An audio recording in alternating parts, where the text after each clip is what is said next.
Hello दोस्तों, तो कैसे हैं आप लोग। उम्मीद करते हैं अच्छे होंगे और आपकी पढ़ाई भी अच्छी चल रही होगी। आज हम लोग एडुटेरिया का प्रैक्टिस सेट नंबर 13 को कवर करने वाले हैं। इससे पहले ऑलरेडी प्रैक्टिस सेट नंबर 12 तक हो चुका है। अगर आप लोग पिछले वीडियो को नहीं देखे हैं तो प्लेलिस्ट बना दिया गया है, वहां से जाकर आप लोग वीडियो को देख सकते हैं। अगर आप लोग चैनल पर नए हो तो चैनल को सब्सक्राइब कर ले और वीडियो को लाइक करके अपने दोस्तों तक शेयर कर दें। तो चलिए ना देरी करते हुए चलते हैं हम लोग अपने पहले प्रश्न पर।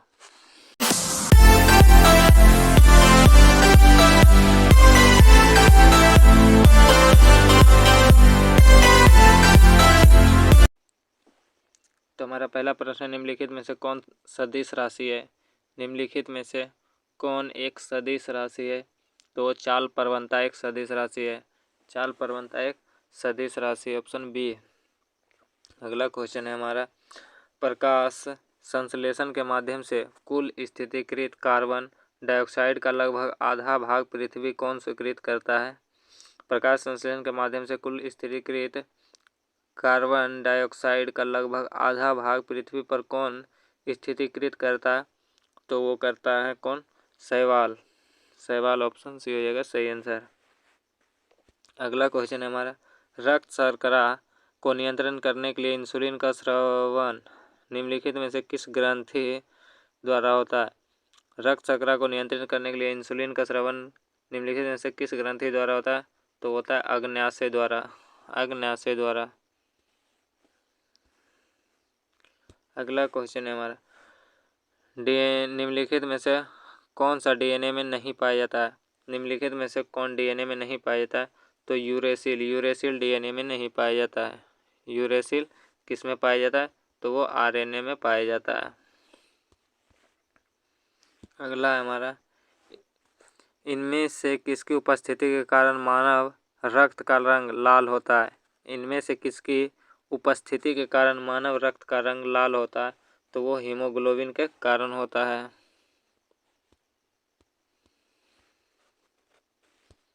अगला है, सिंधु घाटी सभ्यता के अंतर्गत प्राप्त लिपि लिखी जाती थी। सिंधु घाटी सभ्यता के अंतर्गत प्राप्त लिपि लिखी जाती थी। तो वो पहली पंक्ति में दाईं से बाईं और दूसरी पंक्ति में बाईं से दाईं ओर लिखी जाती थी, ऑप्शन सी।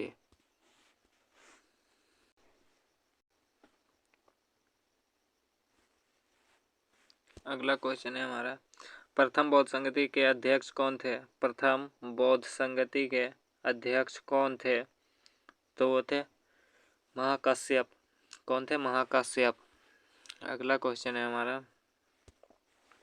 निम्नलिखित में से कौन एक प्राकृतिक बंदरगाह नहीं है। निम्नलिखित में से कौन एक प्राकृतिक बंदरगाह नहीं है। तो वो चेन्नई एक प्राकृतिक बंदरगाह नहीं है। अगला है हमारा, घेरे की नीति या सुरक्षा प्रकोष्ठ की नीति का जनक माना जाता है। घेरे की नीति या सुरक्षा प्रकोष्ठ के जनक की नीति किसे माना जाता है। तो माना जाता है वॉरेन हेस्टिंग को। वॉरेन हेस्टिंग को। अगला क्वेश्चन देखते हैं। अगला है हमारा, वामपंथी विचारों पर आधारित फॉरवर्ड ब्लॉक की स्थापना कब हुई। फॉरवर्ड ब्लॉक की स्थापना 1939 ईस्वी में हुआ और किसने किया। तो क्या था, सुभाष चंद्र बोस ने। सुभाष चंद्र बोस ने। अगला क्वेश्चन देखते हैं। हमारा अगला क्वेश्चन है, विश्व में मछली उत्पादन की दृष्टि से महत्वपूर्ण ग्रांड बैंक निम्नलिखित में से किस क्षेत्र में स्थित है।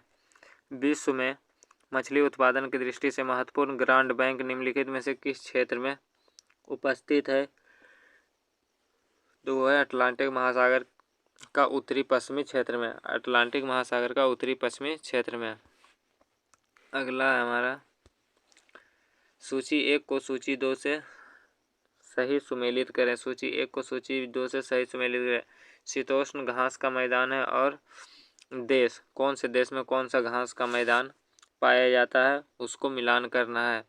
तो कैटनबरी कहाँ पाया जाता है। कैटनबरी पाया जाता है न्यूजीलैंड में। कहाँ, न्यूजीलैंड में। पुस्ताज घास का मैदान कहाँ पाया जाता है। पुस्ताज हंगरी में पाया जाता है। वेल्स कहाँ पाया जाता है। तो वो साउथ अफ्रीका में पाया जाता है, दक्षिण अफ्रीका। और पंपाज कहाँ पाया जाता है। तो वो अर्जेंटीना में पाया जाता है। तो इसका सही आंसर हो जाएगा ऑप्शन नंबर बी। इसका सही आंसर हो जाएगा option number B. Vande Mataram किस राष्ट्रीय आंदोलन के मुख्य गीत था? वंदे मातरम किस राष्ट्रीय आंदोलन का मुख्य गीत था? तो वो था स्वदेशी आंदोलन का मुख्य गीत। अगला क्वेश्चन है, माउंटबेटन योजना के अंतर्गत पहली बार भारत विभाजन एवं पाकिस्तान के निर्माण को स्वीकृत किया गया, किस तिथि को? माउंटबेटन योजना के अंतर्गत कब पहली बार भारतीय विभाजन एवं पाकिस्तान निर्माण को स्वीकृत किया गया? कब किया गया था? किया गया था 3 जून 1947 को। 3 जून 1947 को। अगला क्वेश्चन है हमारा, निम्नलिखित में से कौन संसद के किसी भी सदस्य का सदस्य नहीं होते हैं और ना ही वह सदस्य में बैठता है, लेकिन वह संसद का अभिअंग होता है? वह कौन है? निम्नलिखित में से कौन संसद के किसी भी सदन का सदस्य नहीं होता है और ना ही वह संसद में बैठता है, लेकिन वह संसद का अभिन्न अंग है? वह कौन है? तो वह राष्ट्रपति है। राष्ट्रपति।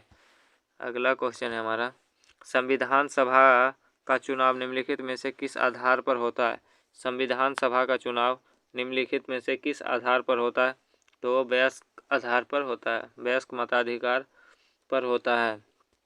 अगला क्वेश्चन है हमारा, भारतीय संविधान का कौन सा भाग और अध्याय संघ और राज्य के मध्य विधायी शक्तियों से संबंधित है?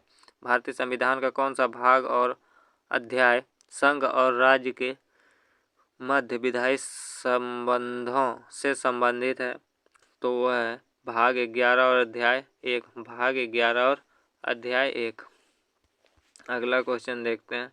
तो हमारा अगला क्वेश्चन है, किस संविधान संशोधन अधिनियम द्वारा मतदान करने की आयु न्यूनतम आयु को 21 वर्ष से घटाकर 18 वर्ष कर दिया? किस संविधान संशोधन अधिनियम द्वारा मतदान करने की न्यूनतम आयु की सीमा 21 वर्ष से घटाकर 18 वर्ष कर दिया? तो 61वां संविधान संशोधन द्वारा।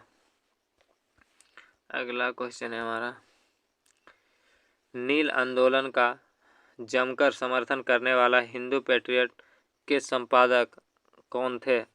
नील आंदोलन का जमकर समर्थन करने वाला हिंदू पैट्रियट के संपादक कौन थे?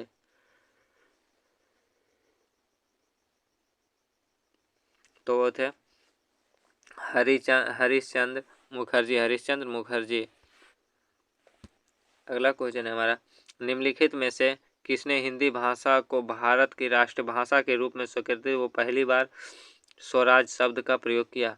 निम्नलिखित में से किसने हिंदी भाषा को भारत का राष्ट्रभाषा के रूप में स्वीकार वो पहली बार स्वराज शब्द का प्रयोग किया? तो वो थे दयानंद सरस्वती, स्वामी दयानंद सरस्वती।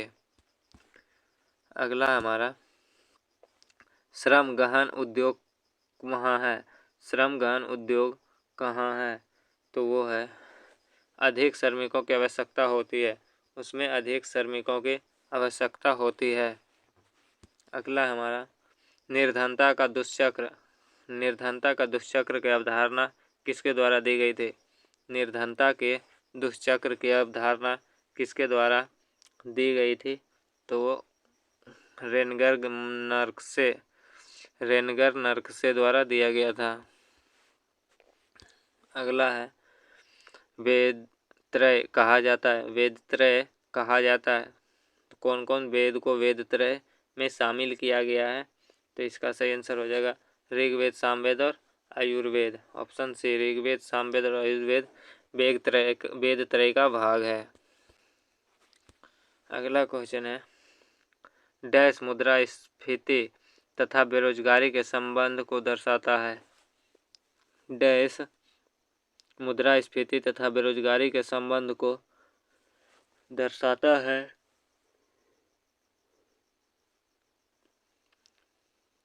तो वह फिलिप्स वक्र। कौन सा? फिलिप्स वक्र। अगला क्वेश्चन है हमारा, दुग्याल तथा प्यार घास के मैदान किस प्रदेश में पाए जाते हैं? दुग्याल तथा प्यार घास का मैदान किस प्रदेश में पाया जाता है? तो पाया जाता है उत्तराखंड में। कहाँ पाया जाता है? उत्तराखंड में दुग्याल तथा प्यार घास का मैदान। अगला क्वेश्चन देखते हैं। तो हमारा अगला क्वेश्चन है, जलवायु परिवर्तन का क्या कारण है? जलवायु परिवर्तन का क्या कारण है? तो ग्रीन हाउस गैस ओजोन परत का संरक्षण तथा प्रदूषण, ये सभी जलवायु परिवर्तन का कारण है। अगला क्वेश्चन है हमारा, निम्नलिखित में से कौन प्रत्यक्ष कर है? निम्नलिखित में से कौन प्रत्यक्ष कर है? वह व्यक्तिगत कर तथा निगम कर। व्यक्तिगत कर और निगम कर ये प्रत्यक्ष कर है। इसका आंसर हो जाएगा ऑप्शन नंबर बी। अगला क्वेश्चन है हमारा, परिस्थितिकी शब्द किसने दिया? परिस्थितिकी शब्द को किसने दिया था? तो ये हैकल ने दिया परिस्थितिकी तंत्र। और परिस्थितिकी तंत्र शब्द को किसने दिया था? तो वो दिया था टेंसले। कौन दिया था? टेंसले ने दिया था परिस्थितिकी तंत्र। इसको इंग्लिश से याद रखिए, एक इकोलॉजी को हैकल और इकोसिस्टम को दिया था, ये दिया था टेंसले। अगला क्वेश्चन देखते हैं। तो हमारा अगला क्वेश्चन है, निम्नलिखित में से किस एक में ध्वनि की चाल सबसे अधिक होती है? निम्नलिखित में से किस एक में ध्वनि की चाल सबसे अधिक होती है? तो वो लकड़ी में होती है। ठोस में ध्वनि की चाल सबसे अधिक होती है। अगला, विद्युत चुम्बकीय तरंग क्या है? विद्युत चुम्बकीय तरंग क्या है? तो यह अनुप्रस्थ तरंग है। विद्युत चुम्बकीय तरंग अनुप्रस्थ तरंग है। और अगर ध्वनि तरंग पूछे, ध्वनि कैसी तरंग है, तो वह अनुदैर्ध्य तरंग है, ध्वनि। अगला क्वेश्चन देखते हैं। तो अगला क्वेश्चन है हमारा, निम्नलिखित में से वनस्पति पादप जगत का सबसे बड़ा समूह कौन सा है? निम्नलिखित में से वनस्पति पादप जगत का सबसे बड़ा समूह कौन सा है? तो वह थैलोफाइट वनस्पति जगत का सबसे बड़ा समूह है। अगला क्वेश्चन है, ऊर्जा का पिरामिड होता है। ऊर्जा का पिरामिड कैसा होता है? तो ऊर्जा का पिरामिड हमेशा सीधा होता है। अगला है, निम्नलिखित क्रांतियों में कौन सही सुमेलित नहीं है? निम्नलिखित में से कौन सा क्रांति का सुमेल सही नहीं है? तो खाद्य, ये हरित क्रांति, दुग्ध श्वेत क्रांति, उद्यान सुनहरी क्रांति, कुक्कुट पालन भूरी क्रांति। इसका गलत आंसर है भूरी क्रांति, कुक्कुट पालन। अगला क्वेश्चन है हमारा, वर्ष 2011 के जनगणना के अनुसार सर्वाधिक लिंगानुपात वाले राज्य घटते क्रम में है। वर्ष 2011 जनगणना के अनुसार सर्वाधिक लिंगानुपात वाले राज्य घटते क्रम में है। घटते क्रम में लिखना है तो हो जाएगा केरल, तमिलनाडु और आंध्र प्रदेश। केरल, तमिलनाडु और आंध्र प्रदेश। सबसे अधिक लिंगानुपात केरल, फिर तमिलनाडु और फिर आंध्र प्रदेश। अगला क्वेश्चन है हमारा, निम्नलिखित को सुमेलित करें। निम्नलिखित को सुमेलित करें। तो इसका सही आंसर हो जाएगा तिलैया परियोजना। किस पर है तिलैया परियोजना? तो यह है बराकर नदी पर। किस पर? बराकर नदी पर है तिलैया परियोजना। पंचेत बांध किस पर है? तो पंचेत बांध है दामोदर नदी पर, पंचेत बांध। वान सागर परियोजना किस पर है? तो वान सागर परियोजना सोन नदी पर है। और रंजीत सागर परियोजना किस पर है? तो यह है रावी नदी पर, रंजीत सागर परियोजना। इसका सही आंसर हो जाएगा ऑप्शन नंबर डी। अगला क्वेश्चन है हमारा, निम्नलिखित में से कौन सा स्थल रुद्र देश है? निम्नलिखित में से कौन सा स्थल रुद्र लैंडलॉक कंट्री है? लैंडलॉक कंट्री किसे कहते हैं? लैंडलॉक कंट्री उसे कहते हैं जिसका सीमा समुद्र से नहीं लगता है। समुद्र से, जिस देश का सीमा समुद्र से नहीं लगता है उसे लैंडलॉक कंट्री या स्थल रुद्र देश कहते हैं। तो निम्नलिखित में कौन सा स्थल लैंडलॉक कंट्री है? तो कौन सा है लैंडलॉक कंट्री? तो वह पराग्वे लैंडलॉक कंट्री है। अगला है, ग्रैंड कैनियन घाटी निम्नलिखित में से किस नदी की धारा से बनी तंग घाटी है? ग्रैंड कैनियन घाटी निम्न में से किस नदी की धारा से बनी तंग घाटी है? तो वो है कोलोराडो की धारा से बनी है। अगला क्वेश्चन है हमारा, निम्नलिखित में से कौन सी समिति भारत के पंचायती राज से संबंधित नहीं है? निम्नलिखित में से कौन सी समिति भारत के पंचायती राज से संबंधित नहीं है? तो वह है दिनेश गोस्वामी समिति। इसका संबंध किससे? इसका संबंध है बैंकिंग से। अगला क्वेश्चन है, निम्नलिखित में से किस अधिनियम द्वारा सिखों के लिए पृथक निर्वाचन की व्यवस्था की गई थी? निम्नलिखित में से किस अधिनियम द्वारा सिखों के लिए पृथक निर्वाचन की व्यवस्था की गई थी? तो कौन सा अधिनियम था? भारत शासन अधिनियम 1919। भारत शासक अधिनियम 1919। ऑप्शन सी हो जाएगा सही आंसर। अगला है, संविधान सभा की निम्नलिखित समितियों में किसकी अध्यक्षता जवाहरलाल नेहरू ने नहीं की थी? संविधान सभा की निम्नलिखित समिति में किसकी अध्यक्षता जवाहरलाल नेहरू ने नहीं की थी? तो पंचायतीय प्रांतीय संविधान समिति, प्रांतीय संविधान समिति की अध्यक्षता जवाहरलाल नेहरू ने नहीं की थी। अगला क्वेश्चन है हमारा, भारत के सर्वोच्च न्यायालय की संवैधानिक पीठ के निम्नलिखित में से किस फैसले में मृत्युदंड के सजा में दुर्लभ सिद्धांत का प्रतिपादन किया गया? भारत के सर्वोच्च न्यायालय की संवैधानिक पीठ के निम्नलिखित में से किस फैसले में मृत्युदंड की सजा में दुर्लभ सिद्धांत का प्रतिपादन किया गया था? तो क्या गया था? वचन सिंह बनाम पंजाब राज 1980। बंचम सिंह बनाम राज पंजाब 1980। अगला क्वेश्चन है हमारा, लव स्मैश सर्विस शब्द किस खेल से जुड़ा है? लव स्मैश सर्विस शब्द का संबंध किस खेल से है? तो वह है लॉन टेनिस से। किससे? लॉन टेनिस से। अगला क्वेश्चन है हमारा, टाइलर पुरस्कार का संबंध किससे है? टाइलर पुरस्कार किस क्षेत्र में दिया जाता है? किस क्षेत्र से संबंधित है टाइलर पुरस्कार? तो वो है पर्यावरण से संबंधित टाइलर पुरस्कार। अगला क्वेश्चन देखते हैं। अगला क्वेश्चन है हमारा, किस भारतीय भाषा को इटालियन ऑफ द ईस्ट कहा जाता है? किस भारतीय भाषा को इटालियन ऑफ द ईस्ट कहा जाता है? तेलुगु भाषा को इटालियन ऑफ द ईस्ट। अगला क्वेश्चन है हमारा, सारनाथ के धामेक स्तूप का निर्माण किस काल में हुआ है? सारनाथ के धामेक स्तूप का निर्माण किस काल में हुआ है? तो वो हुआ है मौर्य काल में।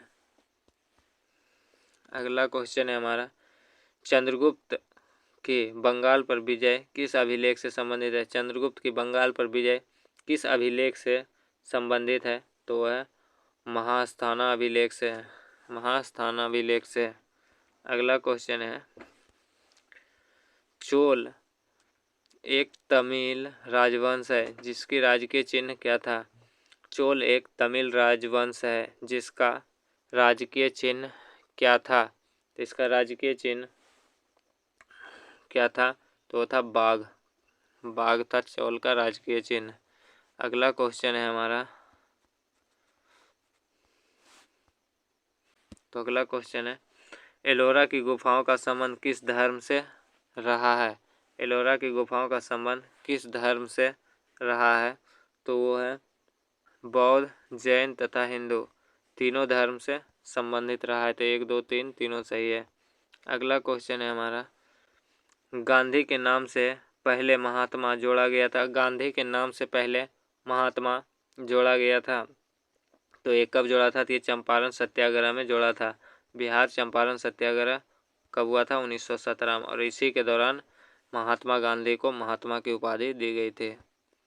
अगला क्वेश्चन है हमारा, भारत में मुस्लिम शासक को किस शासक ने आरंभ किया? भारत में मुस्लिम शासन को किस शासक ने आरंभ किया? तो कौन सा शासक था? तो वो था मोहम्मद गौरी। मोहम्मद गौरी ने भारत में मुस्लिम शासक शासन प्रारंभ किया। तो ये था हमारा टॉप 50 क्वेश्चन। अगर आप लोग को वीडियो पसंद आया होगा तो वीडियो को ज़्यादा से ज़्यादा शेयर करिएगा और चैनल को सब्सक्राइब कर लीजिएगा अगले पार्ट के लिए। तो चलिए कुछ देख लेते हैं इम्पोर्टेंट पॉइंट को। गजनी साम्राज्य के संस्थापक कौन थे? तो थे अलाउद्दीन। महमूद गजनी सुल्तान की उपाधि धारण करने वाले पहले शासक थे। महमूद गजनी सुल्तान की उपाधि धारण करने वाले पहले शासक थे। और महमूद गजनी के दरबार में अलबरूनी, फिरदौसी, फर्रुखी एवं उतवी रहते थे। ये सभी क्या थे? सिख कवि थे। मोहम्मद गजनी के दरबार में कौन कौन रहते थे? अलबरूनी, फिरदौसी, फर्रुखी एवं उतवी। गजनी ने भारत पर 17 बार आक्रमण किया था। कितना बार गजनी ने भारत पर आक्रमण किया था? 17 बार। गजनी ने पहला आक्रमण भारत पर कब किया था? तो ये 1000 ईस्वी में किया था पहला आक्रमण। और अंतिम आक्रमण कब किया था? तो ये 1027 ईस्वी में अंतिम आक्रमण किया था। इसका सबसे प्रसिद्ध आक्रमण, गजनी का सबसे प्रसिद्ध आक्रमण सोमनाथ मंदिर का आक्रमण था, जिससे कब किया गया था? तो 1025 ईस्वी में सोमनाथ पर आक्रमण किया था। मोहम्मद गौरी ने भारत पर पहला आक्रमण कब किया था? तो मोहम्मद गौरी ने 1175 ईस्वी में किया था पहला आक्रमण। अब मोहम्मद गजनी कब किया था? तो मोहम्मद गजनी 1000 ईस्वी में पहला आक्रमण किया था। इसे आप लोग ध्यान रखिएगा। इसने मोहम्मद गौरी ने दूसरा आक्रमण 1178 ईस्वी में पाटन गुजरात पर किया था। पाटन गुजरात पर किया था। इस समय यहाँ का शासक भीम द्वितीय था। कौन था? तो भीम द्वितीय। आगे देख लेते हैं। तराइन का प्रथम युद्ध कब हुआ था? तराइन का प्रथम युद्ध 1191 ईस्वी में हुआ था। मोहम्मद गौरी और पृथ्वीराज चौहान के बीच हुआ था, जिसमें पृथ्वीराज चौहान विजय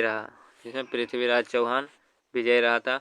और तराइन की दूसरी लड़ाई 1 साल बाद 1192 ईस्वी में हुआ था, जिसमें मोहम्मद गौरी और पृथ्वीराज चौहान के बीच हुआ था, जिसमें मोहम्मद गौरी को जीत मिली। चंदावर का युद्ध कब हुआ था? चंदावर का युद्ध 1194 ईस्वी को मोहम्मद गौरी और जयचंद्र के बीच हुआ, जिसमें मोहम्मद गौरी ने जयचंद्र को पराजित किया। आगे है अभिलेख और शासक। कौन सा अभिलेख किस शासक से संबंधित है? तो हाथी गुम्फा अभिलेख एक कलिंग नरेश खारवेल से संबंधित है। जूनागढ़ रुद्रदामन से संबंधित है। एहोल पुलकेशिन द्वितीय से संबंधित है। मंदसौर मालवा नरेश यशोवर्मन से संबंधित है। नासिक अभिलेख किससे संबंधित है? ये गौतमी बलश्री से संबंधित है। और भीतरी अभिलेख किससे संबंधित है? तो ये स्कंद गुप्त से संबंधित है। तो ये थे हमारे आज के कुछ इम्पोर्टेंट पॉइंट जिसे आपको ध्यान रखना है। तो ये था हमारा प्रैक्टिस सेट नंबर 13 जो कंप्लीट हो चुका है।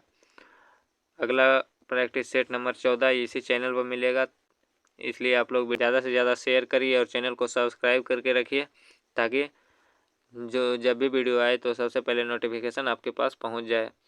चलिए मिलते हैं फिर अगले वीडियो में, तब तक के लिए जय हिंद।